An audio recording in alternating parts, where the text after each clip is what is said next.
வீட்டின் எதிர்க்கே போடப்பட்டிருந்த முள் புதர்களால் 4 மாதங்களாக அவதியில் இருந்த முதியவர்கள். பல முறை புகார் கொடுத்தும் நடவடிக்கை எடுக்கப்படாததால் மனவேதனையில் குடும்பம். சாப்பாட்டுக்கு பையன் நைட்டோ குளியில வந்து அப்படிங்க ஏதாவது சமாளம் என்ன.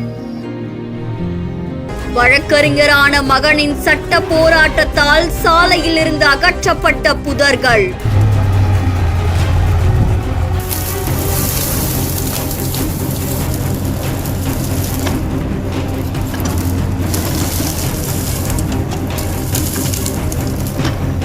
கரூர் மாவட்டம் கருப்பம்பாளையத்தை அடுத்திருக்கக்கூடிய கிராயூர் கிராமத்துல சின்னசாமி அப்படின்ற விவசாயி தான் குடும்பத்தோட வசிச்சுட்டு வராங்களாமா.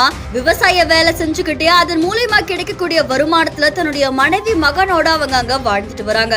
இந்த நிலையில கருப்பம்பாளையத்துல இருந்து கிரார் மந்தை வரைக்கும் பஞ்சாயத்து சார்பில் தார் சாலை அமைக்கப்பட்டிருக்கு.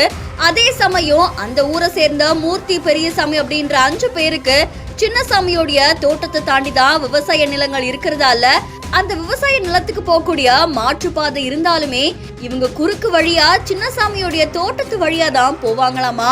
அதுக்கு சின்னசாமி குடும்பத்தினரும் எந்த ஆட்சேபனையும் காட்டலையாமா. இந்த நிலையில கிராயூர் மந்தையிலிருந்து அவங்களுடைய தோட்டம் வரைக்கும் போறதுக்கு தார் சாலை அமைக்கணும் அப்படின்னு சொல்லி 50 சென்ட் நிலத்தை சின்னசாமி கிட்ட கேட்டிருக்காங்க. அதுக்கு அவர் தர மறுத்ததால பஞ்சாயத்து தார் சாலையில முட்புதர்களை வெட்டி போட்டு போக்குவரத்துக்கு தடையை ஏற்படுத்தி இருக்காங்க அப்படின்னு தெரிவிக்கப்பட்டிருக்கு. இதனால சின்னசாமியும் அவங்களுடைய குடும்பமோ கடந்த 4 மாசமா அந்த சாலையை பயன்படுத்த முடியாம ரொம்பவே அவதி உற்றாங்களாமா. இத பத்தி சின்னசாமி கேட்க போனாலும் சாலை போடுறதுக்கு நீங்க இடம் பெறல, அதனாலதான் இப்படி செஞ்சோம் அப்படின்னு சொல்லி தெரிவிக்கப்பட்டிருக்கு. பல போராட்டங்களுக்கு அப்புறமா கரூர் குற்றவியல் நீதிமன்றத்துல இந்த வழக்கு தொடர்ந்ததுக்கு அப்புறமா வாங்கல் காவல் நிலையத்துல வழக்கு பதிவு செஞ்சதோட இந்த நிலையில நீதிமன்ற உத்தரவின்படி அதிகாரிகள் நடவடிக்கை எடுக்கல அப்படின்னு சொல்லி நீதிமன்ற அவமதிப்பு வழக்கு தொடரப்பட்டிருக்கு. அந்த அடிப்படையில கிராயூர் கிராமத்துக்கு வந்த வட்டார வளர்ச்சி அலுவலர் அதுக்கப்புறமா வருவாய்த்துறை அதிகாரிகள் பொக்லைன் இயந்திரம் மூலமா சாலையில் இருந்த அந்த முட்புதர்களை அகற்றியிருக்காங்க. போக முடியாம இருந்த முதியவர்கள் கண்ணீர் விட்டு அங்க இருக்கிற அதிகாரிகளுக்கு நன்றி தெரிவிச்சிருக்காங்க.